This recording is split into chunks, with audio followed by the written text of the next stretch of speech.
Hello dear students, स्वागत है आप सबका एक बार फिर से आपके इस YouTube channel real English study में।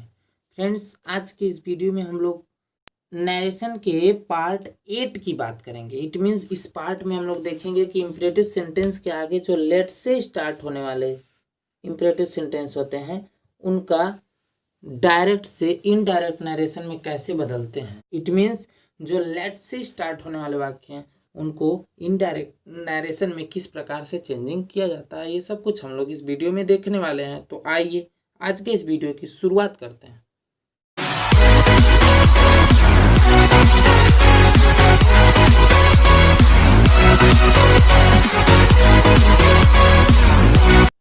जैसा कि आपके स्क्रीन पे दिख रहा होगा कि लेट से संबंधित वाक्यों को इनडायरेक्ट में बदलने का नियम। जी हाँ, तो फर्स्ट इसमें रूल है कि यदि लेट से स्टार्ट होने वाला इंपरेटिव सेंटेंस प्रपोजल बताए या सजेशन बताए, इट मीन्स सुझाव दे या फिर प्रपोजल कोई बताए, तो ऐसे कंडीशन में वो जब भी स्टार्ट होगा तो लेटस या लेट्स से स्टार्ट होगा। तो ऐसे वाक्यों को इनडायरेक्ट में बदलने का क्या रूल है, तो स्टेप बाय स्टेप देखते हैं।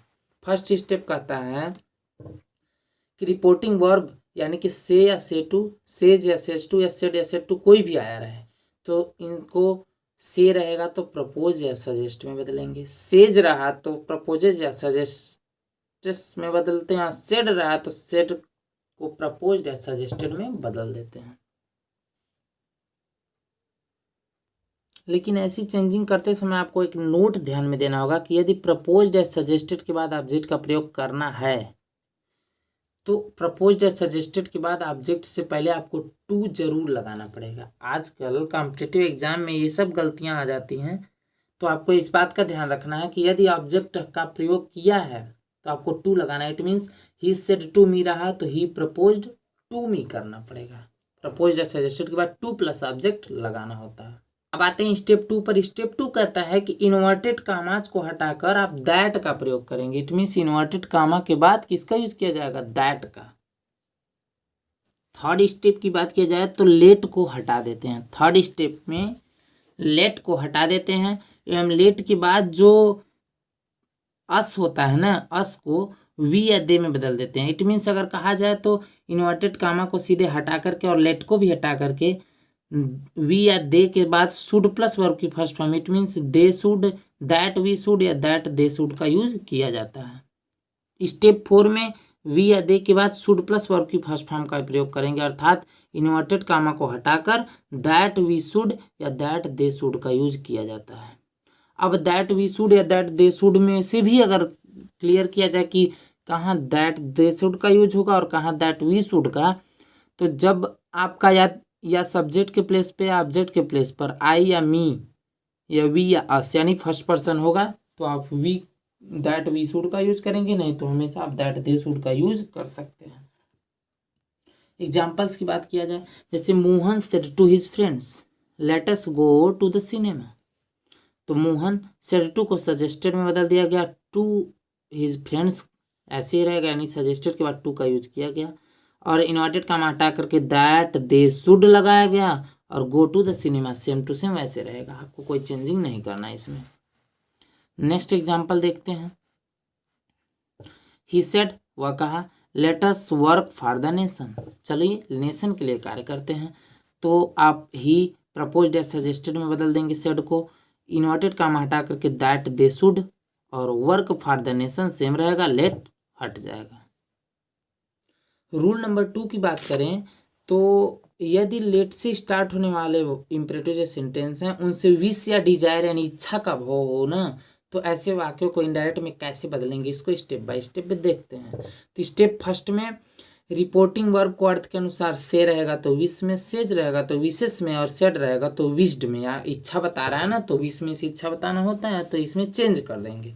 स्टेप 2 में इन्वर्टेड कामा को हटाकर दैट लगाएंगे, और स्टेप 3 में कहता है कि लेट को हटा देते हैं, और स्टेप 4 की बात करें तो लेट के बाद जो ऑब्जेक्टिव केस का प्रोनाउन होगा ना उसे सब्जेक्टिव केस के प्रोनाउन में पर्सन चेंजिंग रूल के अकॉर्डिंग बदल देंगे, और स्टेप 5 में सब्जेक्टिव केस का जो प्रोनाउन अगर आई वी यू सी तो कुछ भी आ गया तो उसके बाद शुड प्लस वर्ब की फर्स्ट फॉर्म का यूज करेंगे। एग्जाम्पल देखिए आपको पूरी तरह से क्लियर हो जाएगा।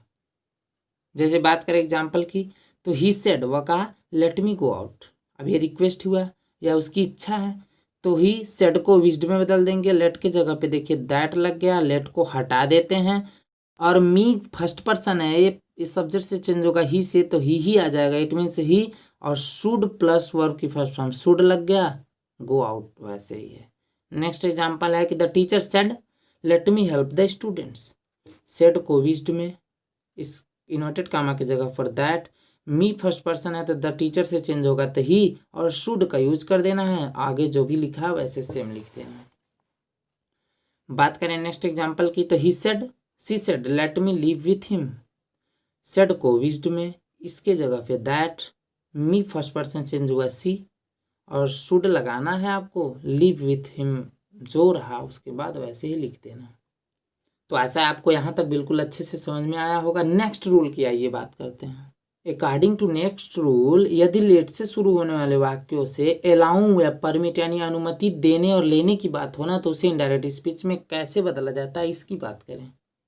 तो according to step first, reporting verb से सेड को सेंटेंस के अर्थ के अनुसार आर्डर, आर्डर से आर्डर्ड में, या फिर रिक्वेस्ट हो रहा तो रिक्वेस्ट, रिक्वेस्ट या रिक्वेस्ट में बदल देते हैं। और स्टेप 2 में इन्वर्टेड कामा को हटाकर टू अलाउ प्लस ऑब्जेक्ट का यूज किया जाता है, टू अलाउ प्लस ऑब्जेक्ट का यूज किया जाता है। स्टेप 3 में लेट को हटा देते हैं और उसके बाद जो मेन वर्ब को इन्फिनिटिव फॉर्म यानी 2+V1 में लिखते हैं। एग्जाम्पल देखिए अच्छे से क्लियर होगा। जैसे Ravi said to his master let me go home, Ravi अपने मास्टर से रिक्वेस्ट किया क्या कि उसके घर जाने दिया जाए। सेड टू को रिक्वेस्टेड में, इन्वर्टेड कामा हटा करके टू अलाउ लग गया है। अब मी आपका चेंज हुआ है रवि से तो हिम हो गया, और गो आउट नहीं बल्कि टू गो होम या टू गो, जैसे यहाँ जो वर्ब रहेगी उसके पहले टू लगा देना है बस, to allow him to go home. Next example की बात करें कि the principal said to the peon let the man come in, तो the principal ordered the peon to allow the man, to allow लगाना है आपको, और the man to come in लगाना है। देखिए to allow to come in, और इसका इजी रूल भी एक है कि लेट को पहले सिर्फ टू लगा देंगे, to let the man come in भी करके बना सकते हैं ऐसे सेंटेंस को। रूल नंबर 4 की बात किए तो यदि imperative sentence let plus there भी या इट भी से स्टार्ट हुआ हो, अगर आपका इम्परेटिव सेंटेंस लेट के बाद देयर भी या इट भी आए ना, तो ऐसे सेंटेंस से कल्पना यानी सपोजिशन का भाव का प्रकट होता है। इसको इनडायरेक्ट स्पीच में कैसे बदलते हैं आइए देखें। तो पहला स्टेप यह है कि रिपोर्टिंग वर्ब सेड या सेड टू को सपोज्ड में बदल देंगे। जब वो सपोजिशन यानी वो कल्पना बता रहा है तो सपोज्ड में बदल देंगे। इन्वर्टेड कामा को हटा करके दैट लगा देंगे, लेट जो लिया रहेगा उसको हटा देंगे, और इट बी या देयर बी की जगह पर टू बी लिख देंगे, बस आंसर आपका करेक्ट हो जाएगा। एग्जाम्पल देखते हैं। He said let it be a rectangle, अब ही सेड मीन्स कहा, लेट माने माना, इट बी माने यह होगा, अ रेक्टेंगल माने एक आयत। अब इससे सपोजिशन मतलब माना जा रहा है, जैसे मैथ में मानते हैं ना let the number be x, उसी तरह से let it be a rectangle, माना कि यह एक रेक्टेंगल है। तो सेड को सपोज्ड में, इन्वर्टेड कामा की जगह फॉर दैट, लेट को हटा देंगे और इसके जगह पर टू बी लिख देते हैं, सिर्फ टू, लेट इट की जगह पर टू लग गया, बी तो होता ही है पहले से, तो let he suppose that to be a square है, रेक्टेंगल जो भी होगा। देखिए यहाँ गलती से स्क्वायर लिखा गया है, यहाँ भी रेक्टेंगल ही होना चाहिए, रेक्टेंगल।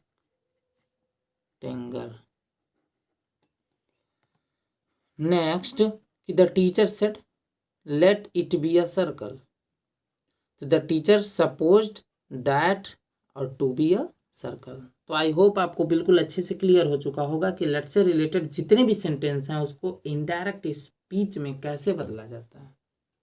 और आपको ये भी क्लियर हो चुका होगा पीछे की वीडियो से कि imperative sentence, assertive sentence, interrogative sentence आज सबको इनडायरेक्ट नरेशन में बदलने के क्या क्या बेसिक रूल और एडवांस लेवल के भी रूल हैं। तो आइए अब हम लोग नेक्स्ट पार्ट में देखेंगे कि एक्सक्लामेटरी सेंटेंस जो है, एक्सक्लामेटरी सेंटेंस को इनडायरेक्ट नरेशन में किस प्रकार से बदला जाता है। तो वो सब कुछ जानने के लिए आप पार्ट 9 देखना मत भूलें।